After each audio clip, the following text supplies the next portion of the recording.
అదే RTV app వార్తల్ని క్షణాల్లో చదివే అవకాశం ఉంటుంది. ఒక న్యూస్ పేపర్, ఒక టెలివిజన్ ఛానల్ మీ చేతుల్లో ఎప్పుడూ ఉంటాయి.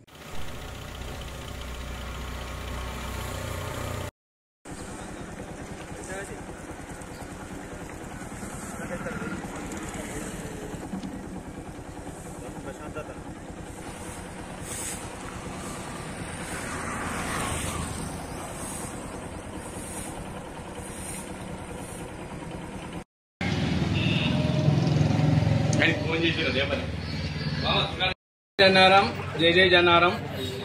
అటవీ శాఖ ఆంక్షలతో జన్నారం మండల ప్రజలను మొత్తాన్ని ఇంట్లకే పరిమితం చేసేలాగా విధిస్తున్నారు. అటవీ శాఖ ఆంక్షలు రోడ్డు పైన సెస్ కలెక్ట్ చేస్తున్నారు.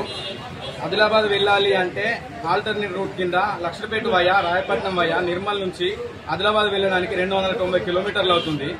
చెక్ పోస్ట్ వరకు వచ్చిన తర్వాత వీళ్ళు ఆపేస్తున్నారు. నైట్ టైంలో కూడా వెహికల్స్ అలో చేయట్లేదు. సామాన్య ప్రజానికానికి చాలా ఇబ్బంది అవుతుంది. హెవీ వెహికల్స్ కూడా అలో చేయట్లేదు చాలా రోజుల నుంచి. ఈ వన్యప్రాణి సంరక్షణ చట్టం కింద హెవీ వెహికల్స్ ఏం చేస్తున్నాయి వాళ్ళని? మీ బౌండరీస్ మీరు వేసుకున్నారు కదా, కంచె వేసుకోండి. అలాగే మీరు మమ్మల్ని సామాన్య ప్రజల్ని ఇబ్బంది పెట్టడం ఎంతవరకు కరెక్ట్? ఇది కరెక్ట్ కాదు. ఈ రోజు స్వచ్ఛందంగా ప్రతి ఒక్కరూ బంద్లో పాల్గొన్నారు. ఇలాగే మీరు కానీ చేస్తా ఉంటే ఇంకా బంద్లో పాల్గొంటామని అందరూ అనుకుంటున్నారు. కాబట్టి మీకు వన్యప్రాణుల మీద ఎంత ప్రేమ ఉందో సామాన్య ప్రజానికానం మీద కూడా అలాగే మీరు ప్రేమాభిమానాలు చూపెట్టి ఈ అటవీ శాఖ ఆంక్షలు ఎత్తివేసి ప్రతినిత్యము ప్రతిరోజు హెవీ వెహికల్స్ నడవాలి, సెస్ కలెక్ట్ చేయకూడదు అనే డిమాండ్లతోని ఈరోజు స్వచ్ఛందంగా అన్ని సంఘాల వారు జన్నారం మండలి మొత్తం బంద్కు పూనుకున్నారు. మరిన్ని వీడియోస్ కోసం ఛానల్ ని సబ్స్క్రైబ్ చేయండి. లేటెస్ట్ అప్డేట్స్ కోసం వాట్సాప్ ఛానల్ ని ఫాలో చేయండి. అండ్ లింక్ డిస్క్రిప్షన్ లో ఉంది.